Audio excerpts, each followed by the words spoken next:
Hi friends, welcome to Uma stories.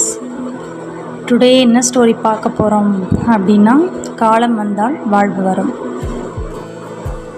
ஒரு ஊரில் ஒரு பணக்கார நண்பனும் ஒரு ஏழை நண்பனும் வாழ்ந்து வராங்க.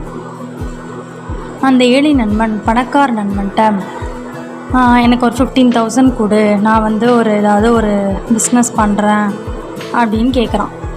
உடனே இந்த பணக்கார நண்பனும் சரி அப்படின்னு சொல்கிறான்.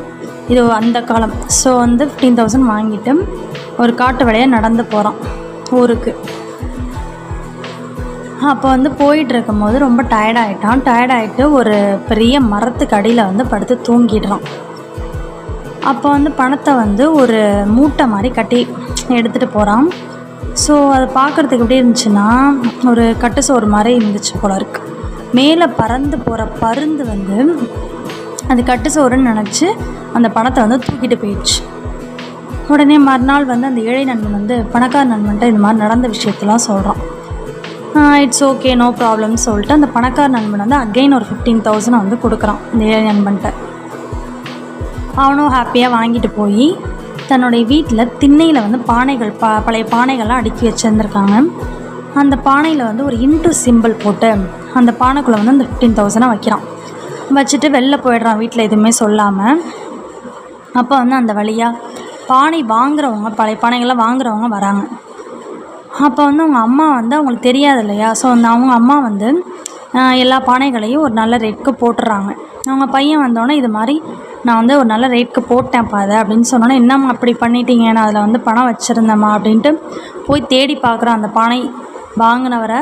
ஆனால் அவர் எங்கேயுமே காணும். ஸோ மறுபடியும் போய் பணக்கார நண்பன்கிட்ட இந்த ஏழை நண்பன் சொல்கிறான் நடந்த விஷயத்தெல்லாம். பணக்கார நண்பன் உனக்கு ஏன் இப்படிலாம் நடக்குது அப்படின்னு சொல்லிட்டு, இட்ஸ் ஓகே, நம்ம ஒரு ஜோதிடரை பார்க்கலாம் அப்படின்னு அந்த ஏழை நண்பனை கூட்டிகிட்டு போகிறான். அந்த ஜோசியர் இவரோட கையை பார்த்துட்டு, உங்களுக்கு ஊசியில் தான் ராசி அப்படின்னு சொல்கிறார். சரி அப்படின்னு சொல்லிட்டு 2-3 ஊசியை வாங்கிட்டு போய் வீட்டில் வைக்கிறான். அந்த ஏழை நண்பனோட வீட்டுக்கு பக்கத்தில் ஒரு மீன் பிடிக்கிறவர் இருக்கிறாரு. அவரோட வலை மீன் பிடிக்கலான்னு போகும்போது அவரோட வலை அருந்திருக்கு. ஸோ அவரோட பொண்ணுகிட்ட இது மாதிரி பக்கத்து வீட்டில் ஊசி இருந்தால் வாங்கிட்டு வா, வலை அருந்திருக்கு அப்படின்னு சொன்னோன்னா அந்த பொண்ணு போய் பக்கத்து வீட்டில் ஊசியை வாங்கிட்டு வருது. இவரும் வலையை தச்சு நிறைய மீன்களை பிடிச்சிட்டு வந்துடுறாரு.